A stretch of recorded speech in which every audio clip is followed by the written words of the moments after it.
Eto ngayon, dumating na yung sinasabing rice. Whether we like it or not, ito'y magkano mang bilyones ang gagastusin para lang magkaroon tayo ng supply. Itong tag-ulan, dumating na ho yung yung metric tons. Okay, 250 metric tons of rice ata ang dumating para ito'y dapat dumating ng May dahil tag-ulan, pumasok ho ng June. Ito ho magbibigay ho sa atin ng sinasabi ho natin mga boss, supply natin hanggat again uulit-ulit ng importation. So, natanggap na ho natin. So, ito na ho ang sinasabi na ho natin. Ngayon mga boss, mabuti na lang marunong mag-isip yung ating presidente at nanindigan sa kanyang desisyon, i-import na yan para magkaroon ng supply. It's a good thing nagkaroon ho tayo ng isang presidente na marunong mag-desisyon. Kung yung panahon ho ni Pinoy yan, di natin malaman. Baka, Jesus, Mario Joseph, ewan natin kung anong kanila. Ito hong nakikita ninyo, mga chingkong-kong mga, alisin mo nga yung mga bigas na yan. Buisit. Hindi yan. NFA yung pinag-uusapan, yung mga inchik na bigas ng mga nakikita ko dyan eh.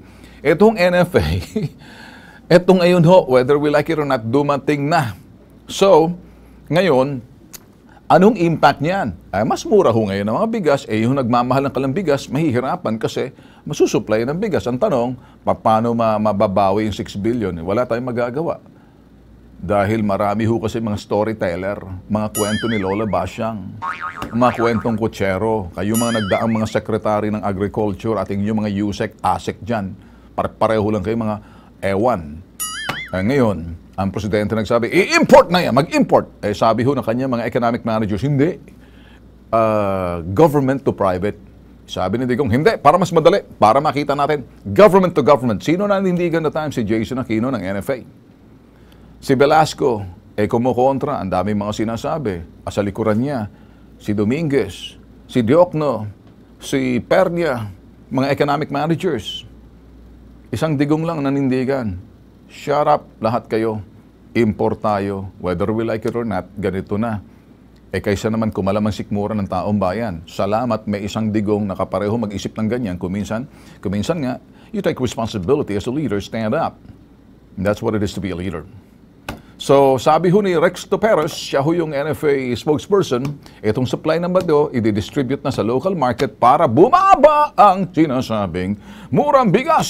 So, ngayon, dahil mababa ang murang bigas, safe ho tayo, yung hindi kumakalamsik mura, ang malungkot, ang nagpapakain sa atin at pinayayaman natin yung mga bansang iniimportan natin kasi mas murang bigas, sila ang pinapayaman, pera natin napupunta sa kanila, ang mga farmers natin nagtatandaan, nalalagas yung sinasabing sektor ng agrikultura, wala nang interest yung mga kabataan natin pumasok sa sektor ng agrikultura, nakikita ang kahirapan ng kanilang mga ina, ama, pagiging magsasaka at sila'y ng ibang bansa na lang, OFW yung katapat dyan.